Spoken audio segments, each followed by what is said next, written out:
Okay. Hi, DCS. This is Mrs. Wagner from the counseling office. Hi, and this is Mrs. Volas, school social worker. And today we are going to be joining you in reading chapter 10 of The Lemonade Wars. Thanks for joining with us today. Chapter 10, Malicious Mischief. Malicious mischief, the act of purposely destroying the property of someone else's business. Jessie was all in knots. Evan was madder than ever at her, and she couldn't figure out why. He had said, "Do you want to call off the war?" And she had said, "Sure, let's call off the war," or something like that. That's what she meant to say. That's what she really wanted to say. But what had she really said? She mentioned Megan. Oh, she had almost spilled the beans about Megan giving her the $104, but she hadn't. She kept her mouth shut just in time. Jessie smiled, remembering that. So why had Evan acted like that? What was the matter with him? Jessie lay down on her bed. The world was a confusing place, and she needed Evan to help her figure it out. If this is what fourth grade was going to be like, she might as well just give up now. And there was something else that was tying her up in knots. That $208. It really wasn't hers. Megan had given it to her to make a donation. She hadn't given it to Jessie the way Evan's friends had given their money to him. That still made her so mad when she thought about it. Ugh, she wanted to get even with him for saying that she didn't have friends. So even though it looked like she had $208 in her lockbox, only half of that was money she could honestly call her own. Still, if push came to shove and she needed it all to win, sure, she'd use it all. This was a war. But if she pretended that all the money was hers. Hey, what if Evan has even more? So if she lost, even with Megan's money, gulp. Jessie hadn't thought of that. If she lost, even with $208, if she lost, oh my gosh, winner takes all. She would lose all of Megan's money to Evan. How could Jessie explain that to her friend? You see, I took all the money you earned to help rescue animals, and I lost it to my brother, who's going to buy an iPod. All the girls who were friends with Megan would hate her, and Evan already hated her. So that was that. Goodbye, fourth grade. She couldn't use Megan's money to try to win the bet. It was too risky. But did she have enough to win on her own? Jessie felt desperation rise in her throat. How much money did Evan have? She had to find out. Jessie rode upstairs to the attic office. She listened at the closed door. Her mother was on the phone. Then Jessie snuck downstairs. Evan was watching TV in the family room. Like a whisper, she crept back upstairs and into Evan's room. There was a strict rule in the Tresky house. No one was allowed in anyone else's room without an express invitation. That was the term. It meant that Jessie had to say, "Evan, can I come into your room?" And Evan had to say yes before she put even one toe over the line. So even if Evan's door was wide open, just crossing the threshold was a direct violation that carried a fine of $1. But that was the least of Jessie's concerns. She stepped over to Evan's bookshelf and picked up a carved cedar box, Evan's chosen souvenir from the family's summer vacation. The orange and red wood of the box had a scene etched into the top, a sailboat sailing past the lighthouse while gulls flew overhead. The words Bar Harbor, Maine were painted in the sky. The box had brass hinges and a clever latch. What it didn't have was a lock. Jessie flipped open the lid, immediately smelling the spicy, sharp scent of the wood. She couldn't believe her eyes. Her hand started pawing through the bills, dozens of them. There was a 10 and a bunch of 5s and more ones than she could count. She sat on Evan's bed and quickly sorted out the money. Evan had $103.11. 89 cents less than she had. 89 cents. He could sell one lousy cup of lemonade tomorrow and beat her. And there was nothing she could do about it because she'd be at the beach. I can't let him win, she thought. I can't. She had gotten to the point where she couldn't even remember what had started the whole war. She couldn't remember why it had been so important to win in the first place. Now she just had to win. She messed with the money and stuffed it back into the box. Back in bed, she lay awake trying to think of some way to stop Evan from selling even a single glass. The dark thoughts come. Jessie had a very dark thought. The next morning was Sunday, and the rule in the Tresky house was that everyone could sleep in as late as he or she wanted. But Jessie awoke to the sound of the electric garage door opening. She sat up in bed and checked the clock. 8 a.m. Then she looked out her window just in time to see Evan pedaling away on his bike, his backpack on his back. She quickly dressed and hurried down to the kitchen. Her mom was making scrambled eggs and toast. "Hey, Jess, want some?" she asked, pointing with her spatula at the pan of sizzling eggs. "No, thanks," said Jessie. "I washed your blue bathing suit last night. It's hanging in the basement." "What time are the Mortiers picking you up?" 9 o'clock, said Jessie. "Mom, where did Evan go?" "He went to the store to buy some lemonade mix." Jessie's mom scooped the eggs onto a plate and put the pan in the sink. When she turned on the faucet, the pan hissed like an angry snake. A great cloud of steam puffed into the air and then disappeared. "What's going on, Jess? What's with all the lemonade stands and you and Evan? Fighting?"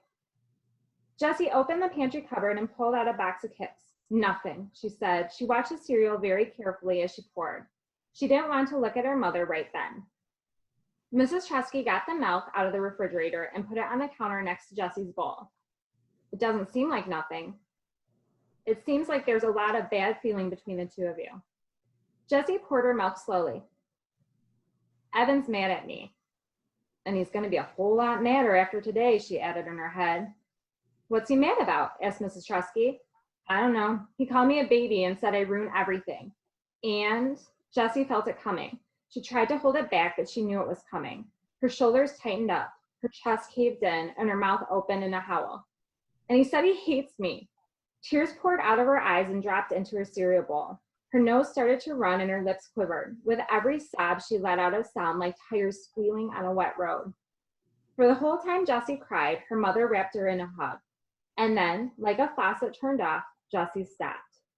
She had told the truth. She really didn't understand why Evan was so angry. Even before the lemonade war, he had been mad, and Jessie still didn't know why. "Better?" asked Mrs. Chesky. "Not much," said Jessie. She wiped her nose with her paper napkin and started eating her cereal. It was soggy, but thankfully not salty. "Don't you think it would be a good idea to find out what he's so mad about?" asked Jessie's mom. "You're never going to stop being mad at each other until both you understand what the other person is feeling." "I guess so," said Jessie. "It can be hard. Sometimes it's even hard to know what you're feeling yourself. I mean, how do you feel about him?" asked Mrs. Chesky. Jessie didn't have to think long. All the insults and anger, the confusion and fighting seemed to converge into a single flash of white-hot feeling. "I hate him. I hate him for saying all those mean things and for not letting me play. I hate him just as much as he hates me. More." Mrs. Chesky looked sad. "Can we have a sit down about this tonight after you get back from the beach?" "No," said Jessie, remembering this vow. Evan would be mad if he knew she had worried Mom with their fighting, and then he'd spill the beans about the terrible thing she was going to do. Jessie didn't want her mom knowing anything about that. "We'll work it out ourselves, Mom. I promise. Evan and I will talk tonight." "I'm sorry I've been working so hard," said Mrs. Chesky. "I know it's a lousy end to the summer." "It's okay, Mom. You got to work, right?" "Yes. No, I don't know. I promise I'll be finished by dinner time tonight. That way we can all go to the fireworks together." Jessie's mom looked out the window. "I hope they don't get canceled because of the weather. They're saying scattered thunderstorms this evening." Jessie and her mom finished breakfast without saying much else. "I'll clean," said Jessie. She liked to do dishes, and she wanted to do something nice for her mom. While she cleaned, she thought about the terrible plan she had come up with last night. It was mean. It was really mean. It was the meanest thing she had ever imagined doing. "I'm not going to do it," she decided. "I hate him, but I don't hate him that much." She was putting the last glass in the dishwasher when Evan walked in. His backpack was bulging. "I thought we were going to the beach for the whole day," he said. "Megan's picking me up in a half hour," she thought. She saw Evan stiffen up. "Good. What's in the backpack?" "Not much," he said, dumping out the contents onto the kitchen table. Cans of lemonade mix, rolled all over. Jessie tried to count, but there were too many. 15, 20? Holy macaroni, how many cans did you buy? 32. Evan started to stack the cans in a pyramid. But you don't need that much. Even to win, you don't need that much. That's, she did the calculations in her head. That's 256 cups of lemonade. If you sell them at 50 cents a piece, $1. I'm going to charge $1 a piece. Jessie felt like her head was going to explode. "You'll never sell it all," she said. "There isn't a neighborhood in town that will buy 256 cups in one day. Too much lemonade, not enough thirsty people," she thought. "I'm going to roll like the ice cream truck. I'm going to mix it all up in a big cooler and wagon it from street to street.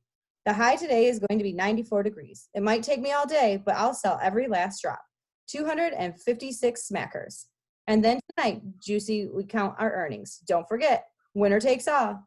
But you don't need $256 to win, she shouted.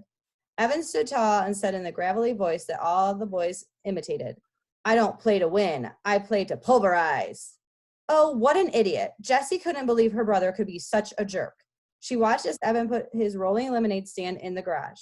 The big cooler was something Mrs. Tresky had bought a few years back when she was in charge of refreshments for the school spring fling. It looked like a giant bongo drum with a screw-off top with a spigot at the bottom. Evan loaded it into the wagon and then poured the mix in from all 32 cans. He used the garden hose to fill the cooler to the top and then dumped in 4 trays of ice cubes. With a plastic beach shovel, he stirred the lemonade. The ice cubes made a weird rattling noise as they swirled around in the big drum. Using the shovel like a big spoon, he scooped out a tiny bit and tasted it. Perfect, he announced, screwing the top on tightly. Then he went into the basement to make his lemonade on wheels sign. Without a moment's hesitation, Jessie sprang into action. First, she got out a large Ziploc bag from the kitchen drawer, the kind that you would freeze a whole gallon of strawberries in if you wanted to. Then she held it upside down and wide open over the fruit bowl. She gave the bowl a solid knock. Jessie was surprised how easy it was to catch the fruit flies that floated up from the bowl. It was like they wanted to die. She filled that bag and 2 more with flies, then hurried to the garage. She unscrewed the top of the big cooler. Holding the first bag upside down, she unzipped it, expecting the flies to fall down into the lemonade. They didn't. They stayed safe and dry in the bag. It was like they wanted to live. Too bad for you, you stupid flies, said Jessie as she plunged the bag into the lemonade. Under the surface, she turned the bag inside out, swishing it back and forth so all the flies were washed off into the lemonade. She emptied all 3 bags of flies into the big cooler, then hunted around until she found 2 green inchworms and a fuzzy gypsy moth caterpillar. She tossed them into the cooler. Then she threw in a fistful of dirt for good measure.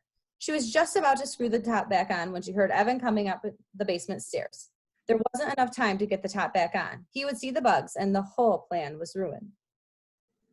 Jessie ran to the steps and shouted, Evan, Mom wants to see you in her office right away. Aw, man, muttered Evan as he started to climb the second set of stairs. Jessie quickly screwed on the cap, grabbed her blue bathing suit from the basement, then went upstairs to her room. On the way, she passed Evan coming down. Mom did not want to see me, he said, annoyed. Jessie looked surprised. That's what it sounded like. She yelled something down the stairs. I thought it was, get Evan. Jessie shrugged, so I got you. From her bedroom window, she watched Evan rolling down the street with his lemonade on wheels stand. He was like one of those old-time peddlers calling out, lemonade, get your ice-cold lemonade here, as he walked. For one lightning brief second, Jessie felt a stab of regret. She could see how hard he was straining to pull the heavy cooler. She knew what it was like to stand in the hot sun selling lemonade. But the feeling was snuffed out by the hurricane of anger she felt when she remembered Evan's gravelly voice, pulverize. Jessie switched into her bathing suit, packed up her beach bag, and said a quick goodbye to her mother as the Moriartys pulled into the driveway. What a great day for the beach, said her mother. Have fun and be home in time for the fireworks, okay? The fireworks. Yep. Jessie imagined there would be some fireworks tonight. Thanks so much, everyone, for joining us. We hope everyone is safe and sound with their families and hope to see you sometime soon. Hi, everyone. Bye.